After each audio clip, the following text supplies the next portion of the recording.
A letter written by Princess Diana praising the courage and quiet strength of a man dying from AIDS has been discovered. Dated April 22, 1994, the note was written on Kensington Palace headed paper and addressed to Michael Nanson, a young flight attendant.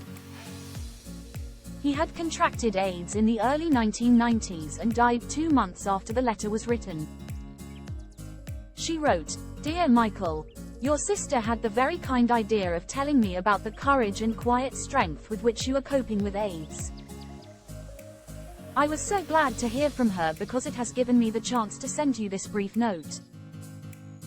Though inadequate, it comes with my thoughts and prayers, and the sure knowledge that your brave example will prove an inspiration to others. With love from Diana." The letter is being sold by Michael's family to mark 30 years since his death, and a decade since his mother passed away. It is tipped to fetch £2,000 to £3,000 at Leys Auctioneers, of Penzance, Cornwall. The family will use the money to hold a small celebration to remember them both.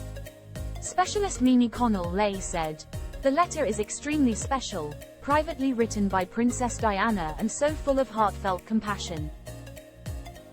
It was written to a young man, Michael Nanson, who was dying of AIDS, a condition and cause that was very close to Diana's heart. Michael had contracted HIV/AIDS in the early 90s.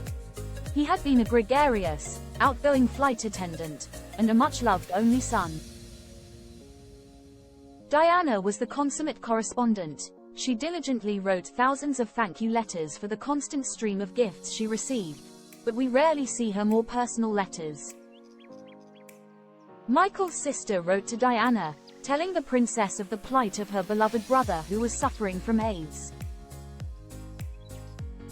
Princess Diana would privately visit cancer and AIDS patients in hospital, and this letter is a fantastic example of the comfort she sought to give, and of her privately putting into practice the compassion that she campaigned for so publicly.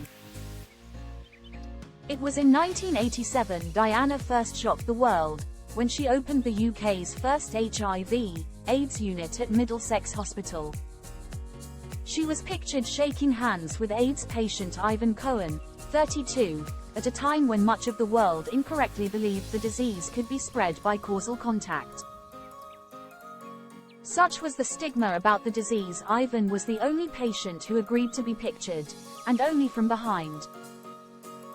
The image of the bare-handed princess would cause a ripple effect, help destigmatize HIV and AIDS around the world.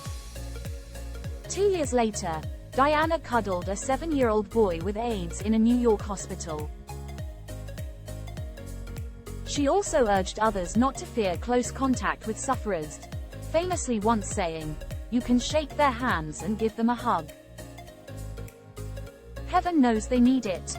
It would later emerge Diana had for several years made secret late-night visits to hospitals in London, disguised in jeans and a baseball cap, to visit AIDS sufferers and other seriously ill patients. She was also a prodigious fundraiser, linked to more than 100 charities, making high-profile visits she knew would make a huge difference to the causes she championed.